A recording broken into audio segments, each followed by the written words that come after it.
Okay, let's start the chapter.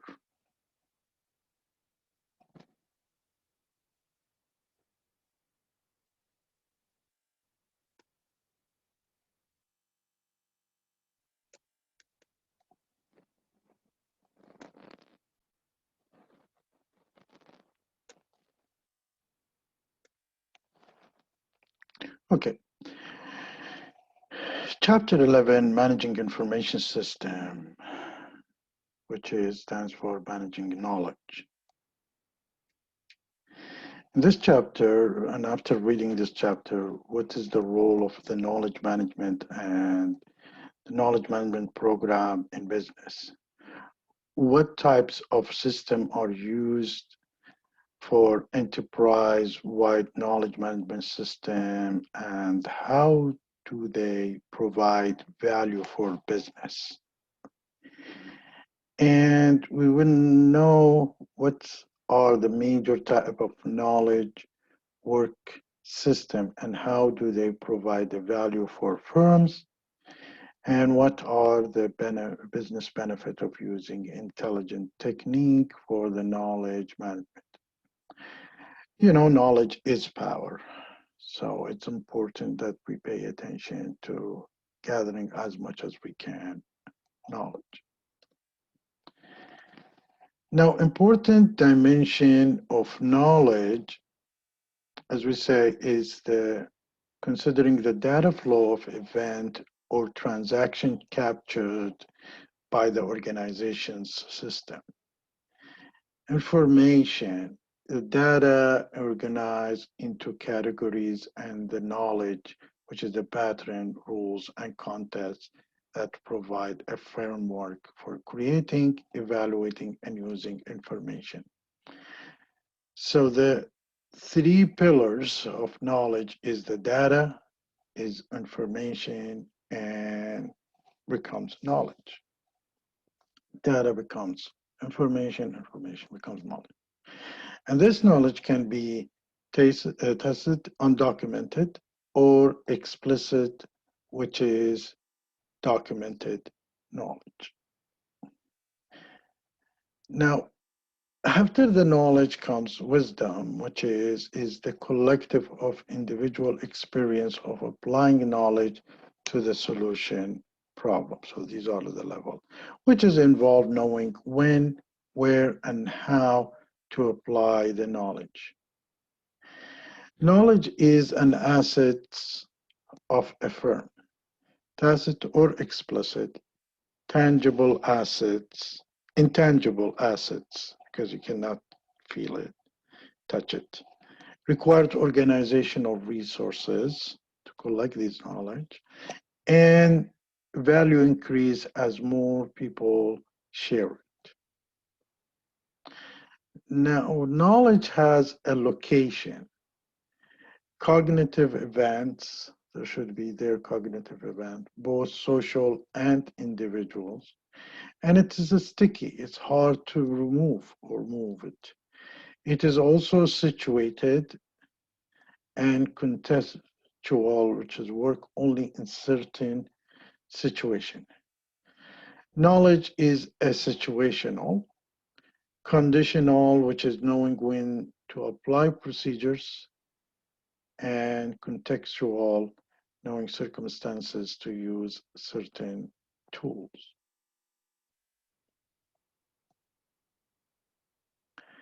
Now, important dimension of knowledge, why we seek knowledge in general.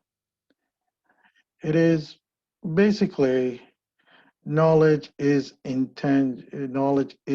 firm asset.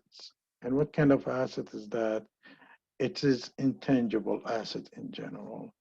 The transformation of data into useful information and knowledge requires resources, organizations, which is that means and expands.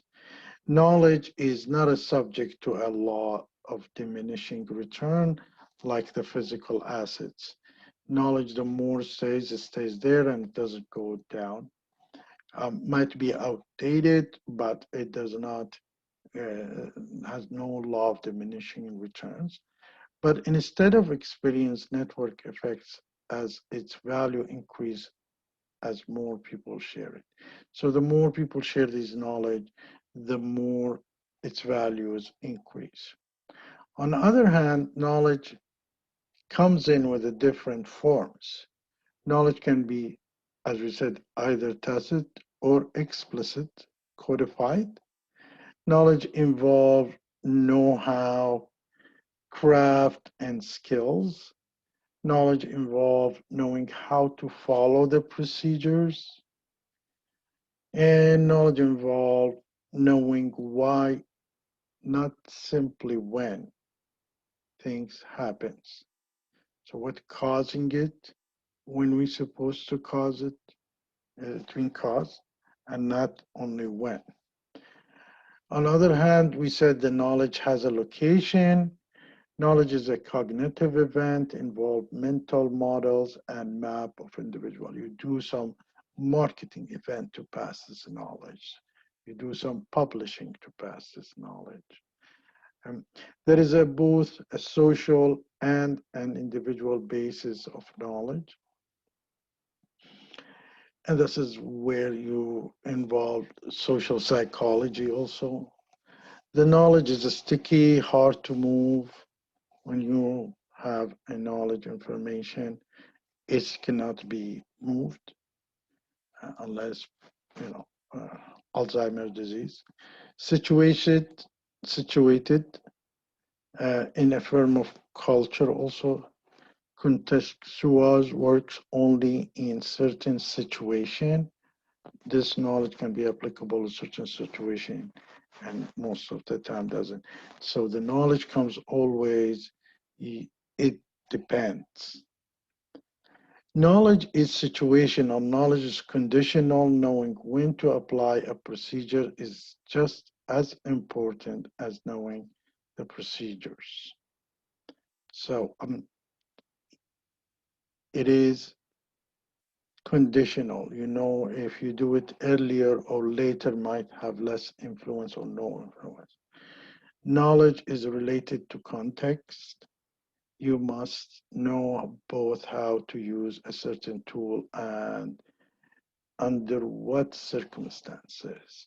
So these are the information and the qualification and justification for knowledge.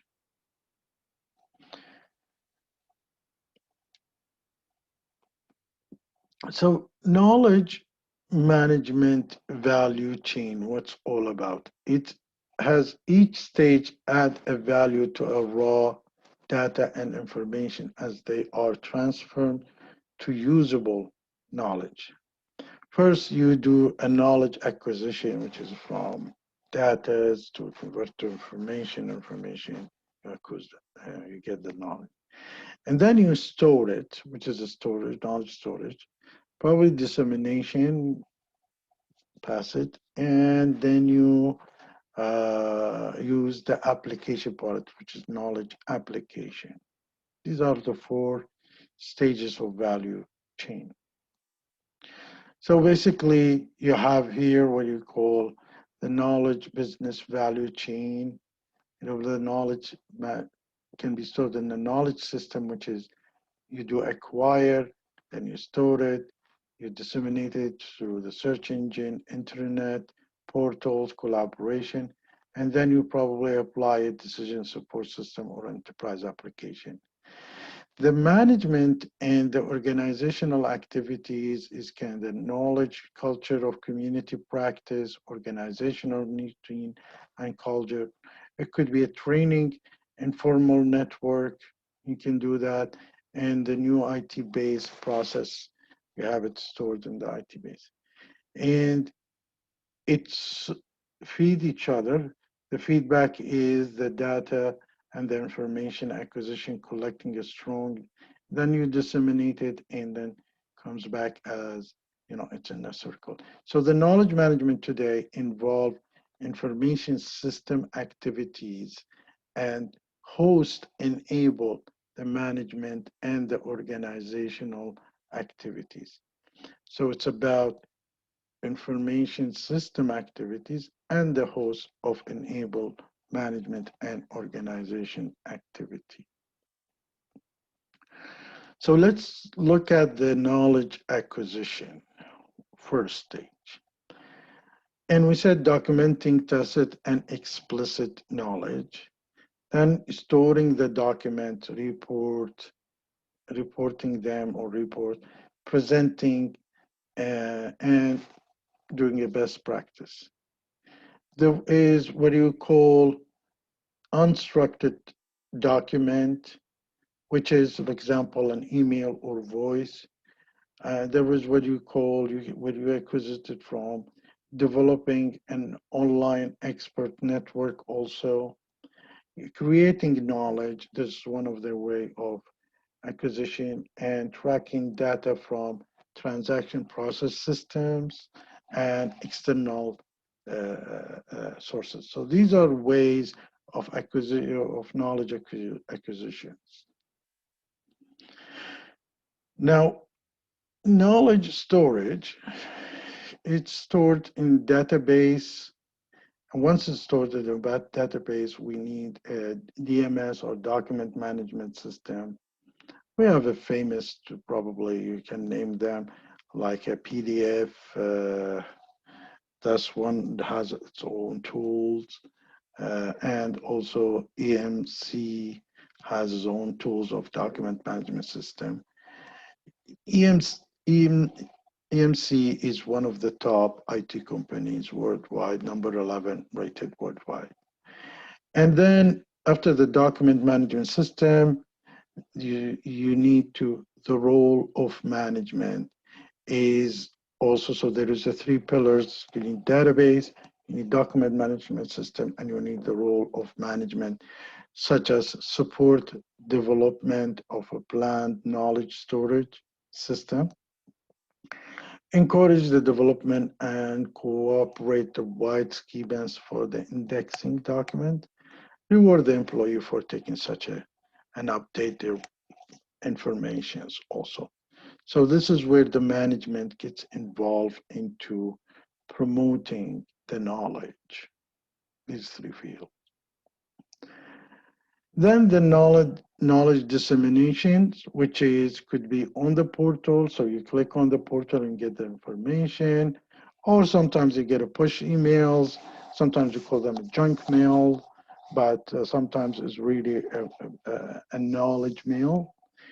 You have the search engine, which is you can extract the knowledge there, and you have the collaboration tools, what we are using, and then you have also the long-lasting one, which is the training program, the informal and formal network, and shared management experience help the manager focus attention on important information. Most of us has faced this situation where certain people go to the trip, getting trained and come back and not passing the knowledge, which is this hurting the company and the performance of the company, not only not worth of sending somebody because he's keeping the information for himself, or he maybe doesn't have the tools to share it, and also not helping the others to perform better. Now, the knowledge application, where we apply the application, is first to provide return on the investment. It's an investment when you're sending somebody to be trained or spend hours on getting trained online. So it's to provide a return on investment. Organizational knowledge must become a systematic part of management decision making and become situated in the decision support system.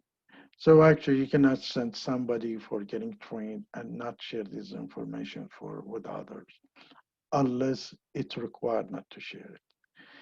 And it's about a new business practice.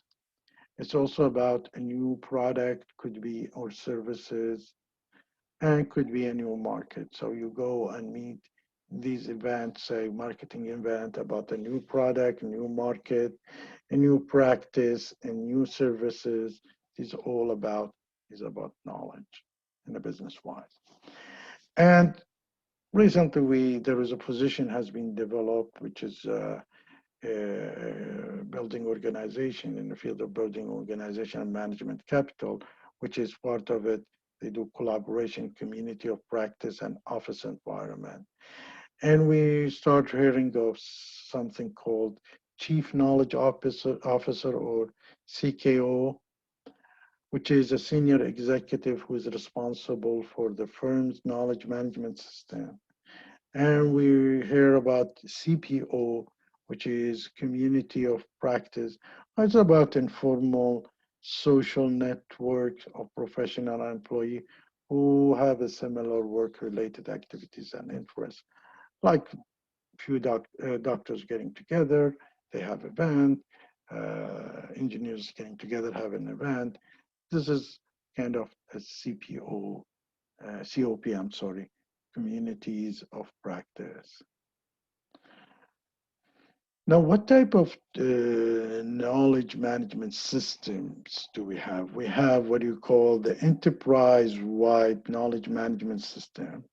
It has a general purpose, firm-wide efforts to collect, store, distribute, and apply the digital context and knowledge. This is what you call enterprise-wide. And then you have the KWC, or the Knowledge Work System, which is a specialized system built for engineers, scientists, other knowledge workers charged with discovering and creating a new knowledge. These are two different. Artificial intelligence, it is, could be, a part of the KWS also, which is where they want it a lot.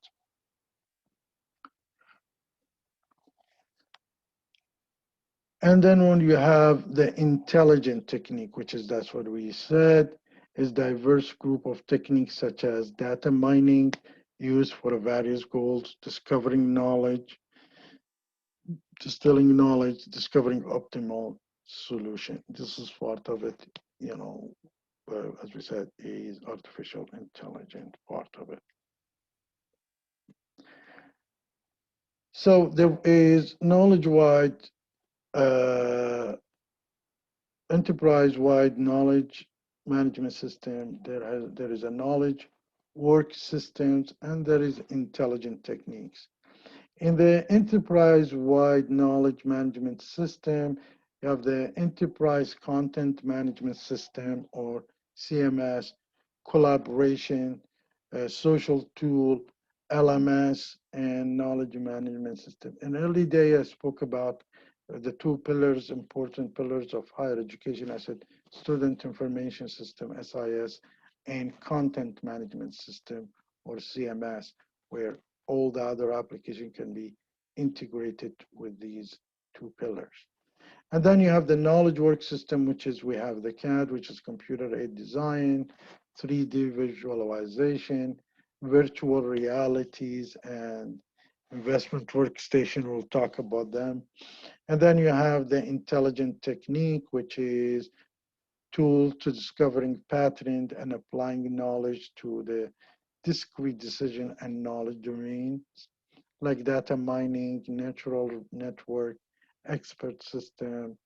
We have the genetic algorithm and intelligent agent. We'll talk about them in the end of this chapter. So there are three major categories of knowledge management system, and each can be broken down further into more specialized type of knowledge management system. Now, the enterprise-wide knowledge management system, this is one thing that most of us use it, help to capture, store, retrieve, distribute, preserve knowledge. Is documents, report the best practice also, semi-structured knowledge also, like emails, bring external sources inside, and new feed and research if there is a research being published by the company, or new feed. And it is a tool for communication and collaboration. In the enterprise management system, it's also might you see that it's a structured or unstructured, like the voice and email knowledge.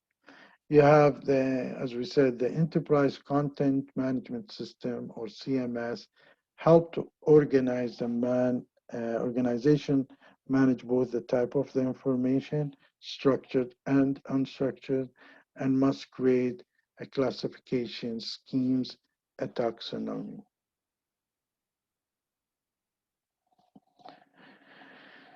Now, it also provides online discovery for corporate experts in well-defined knowledge domains. It's a knowledge network system. Use the communication technology to make it easier for employees to find appropriate experts in the company. You might have a big company with a multi locations and each one has a special, it helps you because now you can update your CVs on the site, and the reason is if anybody needs your help can ask you for help or support, which is part of the CMS. Many systemized solutions developed by expert and store them in a knowledge base. It will show you what's the best practice, and also for any FAQ, which is most of us do utilize FAQ or frequently asked questions.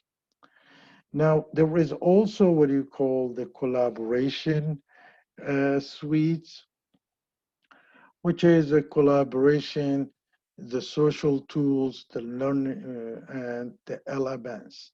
Now, what's the difference between LMS and CMS? CMS is the content management system. LMS, sometimes you can be part of learning management system. So in the learning management system, you might have some kind of nested management, learning management system. When you ask you, watch this video, answer these questions, learn about this, read that. That's a nested learning management system. So you utilize learning management system in this course. Enterprise, in this field, the collaboration, social tools, and learning management system, the enterprise-wide knowledge portal, access to the external and internal information. It could be news and research. It could be a chat.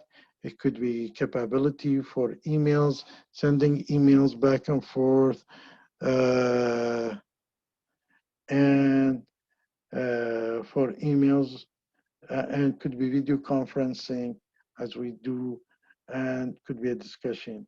Use the of consumers, web technology, blogs, WikiLeaks, and things like a social marking, bookmarking. Now, in the collaboration, social tool, and learning management system, to continue that subject, LMS is provide the tool for the management, delivery, tracking, and assessment of a various type of employee learning and training. As we said, the course is run by an LMS right now, and the whole courses that you're taking is run by CMS. So when you enter first time on your e-learning, this is where you enter the CMS. And then when you go inside the course, certain course like BIS, that's when you enter to the activities is LMS. So it support a multiple mode of e-learning, CD-ROMs, web-based classes, online forms, live instruction, etc. Um, it's, automate the selection and administration of courses, assembles and deliver learning content, and measure learning effectiveness through assessment and tests. System for knowledge works to help to create a new knowledge and integrate that knowledge into business. That's what you call knowledge work system. Knowledge workers is probably made of researchers, designers, architects, scientists, engineers who create knowledge for the organization. So you have, it's usually an application made up of some certain application that you find it in a lab or within the researchers or with the consultant. They create knowledge. And the three key roles is keeping organization current in knowledge, serving an internal consultant regarding their areas of expertise, acting as a change agent, evaluating, initiating, and promoting change projects. So there are three key knowledge. The last one is very important, where they can act as a change agent, helping to, changing people, evaluating, see if this change is going through the right progress, initiating, and promoting the change project. Now, requirement of knowledge work system. Basically, the knowledge work system is a strong links, has a strong links to the external knowledge bases in addition to the specialized hardware and software that is available.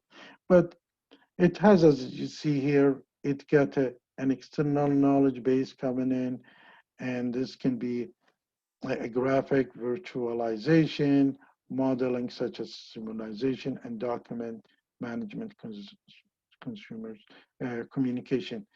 And there is a user interface, and it usually works on a hardware platform, knowledge workstation. So we heard of CAD, or computer aided design. It automates the creation and revision of engineering or architecture design. You see them when you're trying to look inside, especially the houses, how it looks like, or building the housing. Engineers use it a lot. Then you have what you call the virtual reality system, which is software and the special hardware to simulate the life environment. So you can walk in and see the activities around. It's done many times. That you have the augmented reality, and you have the VRML, which is the virtual reality modeling language, is done by that. And what do you call the investment workstation? Now, these are when you go on the on certain site and check the, especially in the stock market, which company is doing well, and it's a streamlining investment process and consolidate the internal and external data for especially brokers, traders, and portfolio managers. So the examples of knowledge work system is, as we said, is CAD, or some computer-aided manufacturing or computer-aided designing. We have what you call the virtual system, reality system, and the workstation, investment workstation, which, as we said, it could help the broker, for example, to see them, or the portfolio manager to see which stock is shares going high, the demand, the company, how it's doing. This other information can be part of the investment station. What about the capturing knowledge, which is, we said, part of these four stages is the capturing knowledge expert system. The expert system is basically an intelligent technique for capturing tacit knowledge in a very specific and limited domain human expertise. Computer that knowledge of skilled employees in the form of a set of rules in a software system that can be used by other in the organization. It's basically, we brought an example of machine learning solutions, which is some expert or know-how in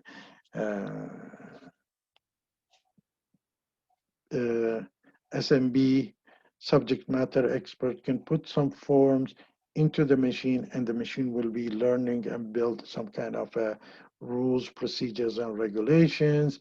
Or we have some kind of more advanced one is monitoring the activities of some employees and accordingly building the the programs or the reporting that who they supposed to talk to if you are into in sales department. How expert system works is basically an expert system. It has a knowledge base. So there is a certain knowledge and you need to build on it. So you have the whole customers that you have for the bank, and then you build on that. Inference engine, forward changing, uh, chaining or backward chaining, which is we will talk about each one of them. So it works like this in general. Say in the banking system or in the finance system, um, if your income is more than $50,000, ask about a car payment, else exit. So if the car payment is less than 10% of income, ask mortgage payment, else exit. Now, if the mortgage payment is less than 20%, ask to grant them a credit line. This is how the programming is happening, and grant a credit line instead of giving them a limit of certain amount. Then if, in this case, if the D happen, then ask about years of employed. So we want to give them a credit line, how many years being employed. If he's working less than 4 years, offer them a different credit. And the different credit probably will give you a different background, which is if years are more than or equal 4 years, then you grant them $10,000. Or if other debt is this is how you build a program. So the expert system contain a number of rules to be followed. These rules are interconnected. The number of outcome is known in advance and it's limited. There are multiple paths for the same outcome, and the system can consider multiple rules at the single time. The rules illustrated for a simple credit granting here expert. So it's basically this is how you get, granted a credit card or a line of credit or payment. So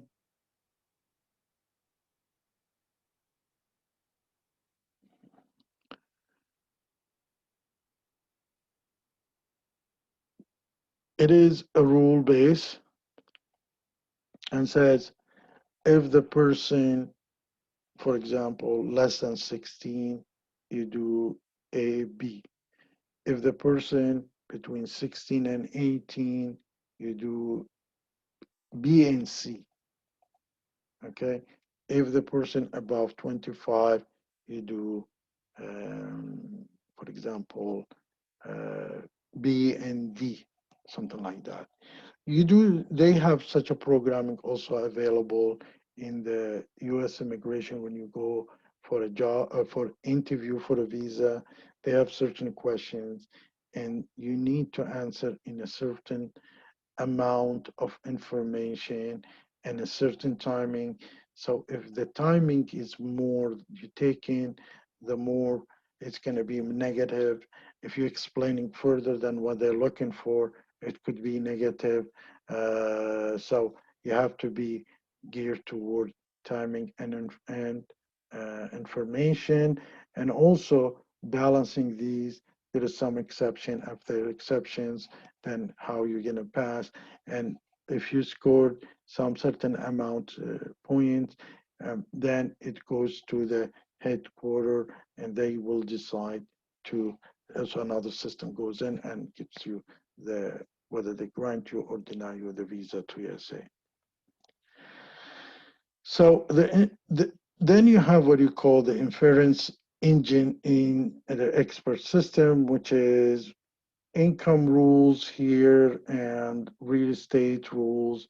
You go through this, try to understand how this works, and let me know if you have any question. I'll be glad to answer it. But an inference engine system works by searching through the rules and running those rules to triggered by the fact gathered and entered to the by the users. And basically, sometimes you get a notification saying you're allowed to apply for XYZ card or extra. You can increase your amount of line of credit. So then you have the case-based reasoning, which is could be driven from fuzzy logic system, machine learning, as we said, the natural networking, the genetic algorithm, the intelligent agents, and the hybrid all system. And you're going to see how they look like, each one of them. And it's basically how the case-based reasoning works is basically is users describe the problem and the system search for a similar case. It's just like the common law that it's used in North America, or UK. So there is the user describe the problem, the system search database for a similar case, and this is the database connected. And then the system asks the user additional information to narrow the search if it's necessary. If it's not, they will give that answer. And then the system will find the closest fit for retrieve the solutions from the database. If it's not, so the system modify the solution for a better fit. And all these are stored.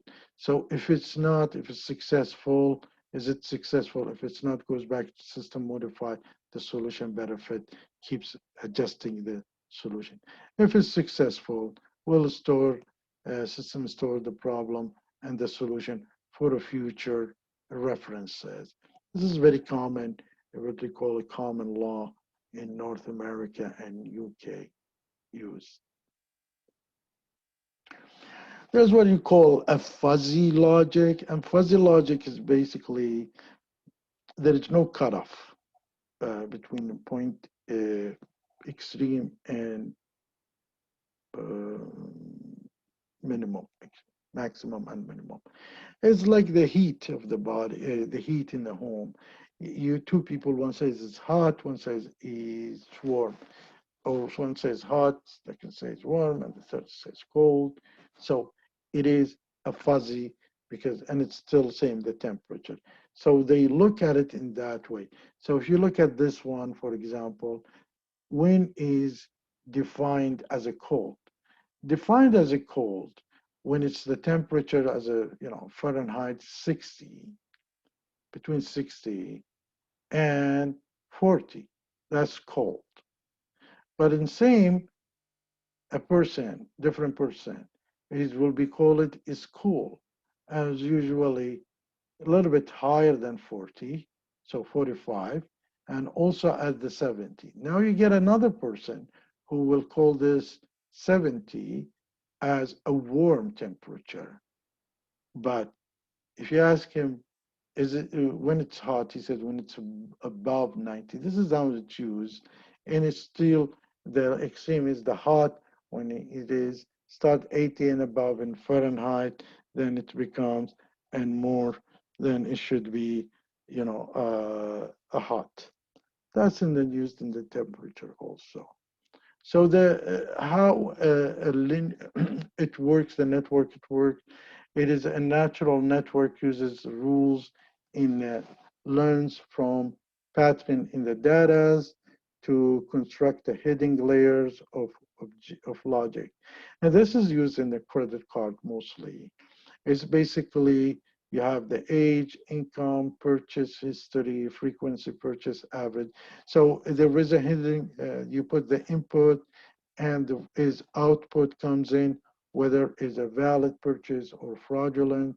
And there is a hidden layer to analyze this.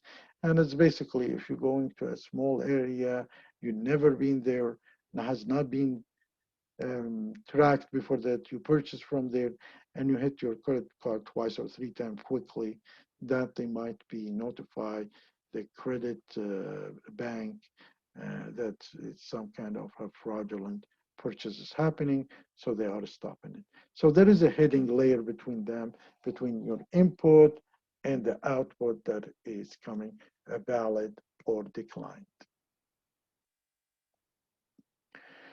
And then this is what you call a population of chromosomes. So the component is generic algorithms, and it clears what kind of algorithms is happening there and what is resulted, which is evaluation of the chromosome, and it decoded how these things is built together. Um, in the what do you call the intelligent in this in Procter and Gamble's basically the automation system, they have what you call the first stage, which is if we assume this is their production facilities, they have the software agent schedule deliveries from suppliers. And if the supplier cannot deliver, they go and sign up with the second suppliers to deliver their things on time. So the standby suppliers, backup suppliers. And then they also connect it to the retailers, which is software agent collect the real-time sales data of on each Procter and Gamble product from the multiple retail store through the point of sales.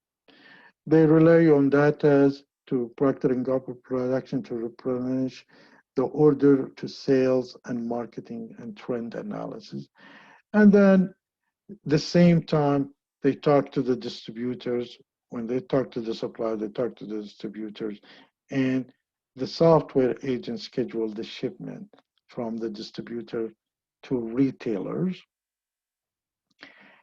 giving the priority to the retailers whose inventories are low. And then if the shipment to a retailer is delayed, once again, agent find an alternative, a tracker or distributors. Now, in general, back to the education, this is how the knowledge in the iCampus, we have what you call iAdmin, iLearn, iReport, and iBroadcast. And if we look at it briefly, admin, as we said in the early stages, we said admin is made of SIS, Student Information System, HRMS, finance, workflow, identity management, scheduling and timetabling. This is all part of the admin, the e-library, the managing the library, the smart card, if you have a smart card to use, this card, and the student health system or SHS. And then you have the learning part of it, which is we said learning management system, content management system, or learning content management system. We have LUR, we have certification, we have assessment, we have digitals, and we have the virtual classroom, and what you call Web2 blogs, WikiLeaks, and Second Life. And then we have the report, ODS, and EWS, and the performance management. Then you have what you call the broadcasting, which is video conferencing, video on demand, smart classroom setups, and interactive whiteboard, for example, and collaboration. And these are all should be connected through the iPortal and through the core to the iPortal and should be integrated together. So In the iKnowledge or campus, we have something called the e-portals, which is made of, as we saw it, four things: admin, academic, analytics, and visuals. And in the admin part, we said there's what you call examples, like a smart card, scheduling, we have the finance, we have the HR, we have the SIS, the most important one. We also do have in the academic part, as we said, content management system, learning management system, and wikis, the blogs, and the digital content for these to put them together. And then what we have, it comes in as the analytic part, which is all in, it shows who's taking courses, what do they take in courses, what time they are interested in these information, which is all built on a core. And this is another way of looking at it. you know and also we spoke about the visual, which is the video conferencing, the video on demand, the interactive whiteboard, the virtual classrooms, and smart classroom, plus the collaborative tools.